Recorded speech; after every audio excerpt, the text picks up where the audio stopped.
दोस्तों, भारतीय सिनेमा की पहली महिला सुपरस्टार श्रीदेवी की प्रॉपर्टी हड़पने वाले मामले में कोर्ट ने एक बड़ा फैसला लिया है, जिसके बाद हर तरफ बस उनके पति बोनी कपूर और बेटियों जानवी और खुशी कपूर की ही चर्चा हो रही है, क्योंकि इस केस में जो फैसला आया है उसने लोगों को हैरान कर दिया है। भारतीय फिल्म इंडस्ट्री में श्रीदेवी का नाम हमेशा सबसे बड़ी अभिनेत्रियों में लिया जाता है। वो सिर्फ एक सुपरस्टार नहीं थी, बल्कि करोड़ों दिलों की धड़कन थी। 80 से 90 के दशक में उन्होंने हिंदी सिनेमा पर राज किया। उनकी खूबसूरती, उनकी एक्टिंग, उनका स्टारडम सब कुछ अलग था। लेकिन 24 फरवरी 2018 वो तारीख जिसे बॉलीवुड शायद कभी नहीं भूल पाएगा।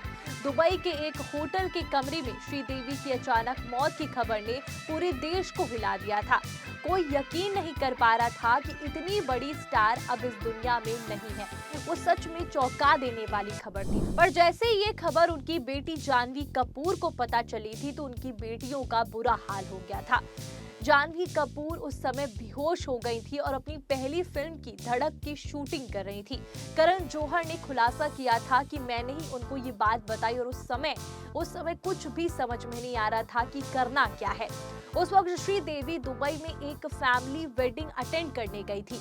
उनकी दोनों बेटियां जानवी और खुशी मुंबई में थी, जबकि उनके पति बोनी कपूर उनके साथ दुबई में मौजूद थे। लेकिन उसी रात होटल के बाथरूम में श्रीदेवी मृत पाई गई। उनकी मौत ने हर किसी को चौंका दिया। सोशल मीडिया पे हर तरफ यही बात होने लगी और कई लोगों ने इसे हादसा माना तो कई लोगों ने सवाल उठाया कि उनको मारने की कोशिश की गई है और इस कोशिश के लिए शक गया बोनी कपूर पर। सबने यही कहा कि कहीं ना कहीं श्रीदेवी को मारने में बोनी कपूर का हाथ है।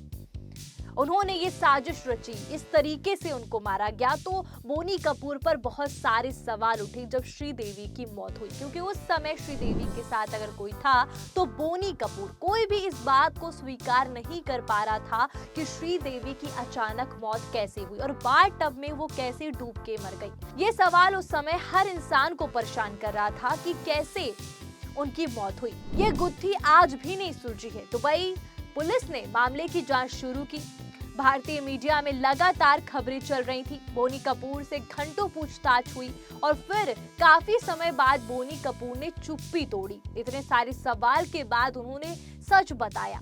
कई लोगों ने बोनी कपूर पर उंगली उठाई कि इनकी वजह से ही बहुत सारे कारण दिए गए कि बोनी कपूर ने बहुत कर्जा ले लिया था, इन दोनों का रिश्ता अच्छा नहीं था, बहुत लड़ाई झगड़े होते थे। ऐसी बहुत सी बातें उस समय सोशल मीडिया पे उठी थी दोनों के रिश्तों को लेकर के। पर बोनी कपूर ने सारे सवालों का फिर जवाब देना शुरू किया। लेकिन बोनी कपूर ने साफ कहा कि ये एक्सीडेंट था।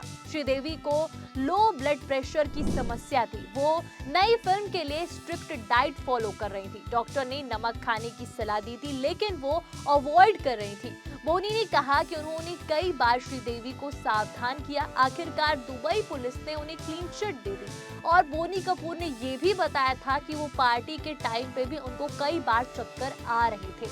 तो ये सारी बातों के बाद उनको क्लीन चिट मिला। लेकिन आज भी उनकी मौत पर ये सवाल बना हुआ है कि कैसे हुई।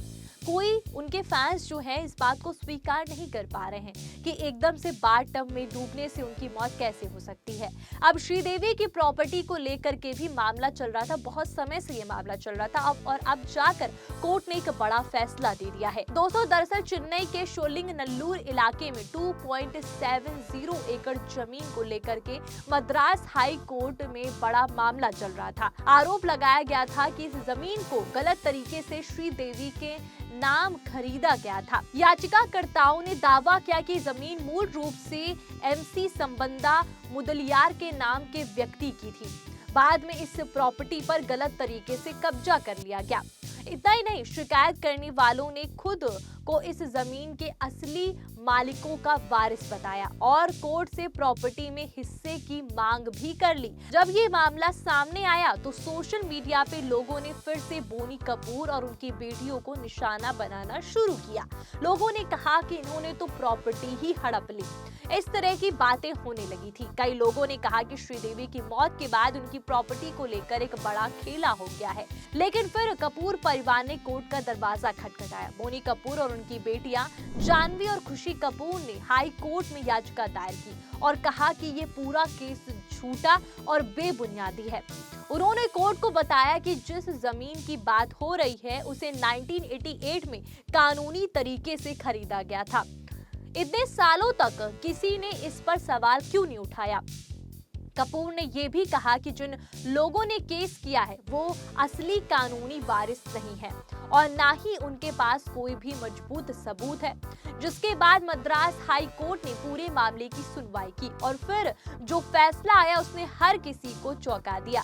कोर्ट ने साफ कहा कि ये मामला प्रॉपर्टी हड़पने की कोशिश जैसा लगता है। दरअसल अदालत ने माना कि लगभग 4 दशक बाद अचानक इस जमीन पर दावा करना भरोसे के लायक नहीं है। इतना ही नहीं, कोर्ट ने यह भी कहा कि शिकायतकर्ताओं के कानूनी दस्तावेज पहले ही रद्द किए जा चुके हैं, इसीलिए उनका दावा कानून की नजर में टिकता ही नहीं है।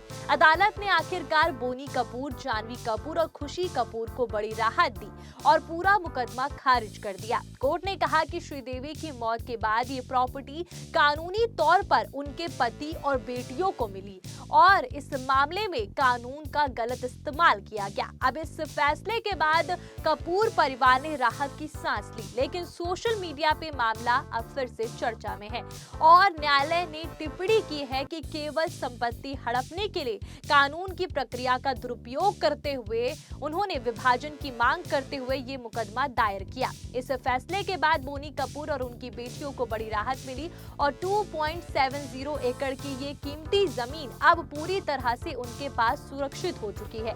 दोस्तों, श्रीदेवी जैसे सुपरस्टार की प्रॉपर्टी को लेकर ऐसे मामले अक्सर सामने आते हैं। मौत के बाद परिवार पर कई बड़े दबाव पड़े, लेकिन इस बार मद्रास हाई कोर्ट ने सख्ती दिखाई और साफ संदेश दिया कि पुरानी खरीदारी को दशकों बाद चुनौती नहीं दिया जा सकता, खासकर जब दावेदार खुद अपने अधिकार साबित नहीं कर पाते। दोस्तों, श्रीदेवी सिर्फ एक सुपरस्टार नहीं थी, वो भारतीय सिनेमा की पहचान थी। उनकी जिंदगी जितनी शानदार रही, उनकी मौत उतनी रहस्यमयी बनी और अब उनकी प्रॉपर्टी को लेकर आया ये कोर्ट का फैसला एक बार फिर से उनके परिवार को सुर्खियों में ले आया है।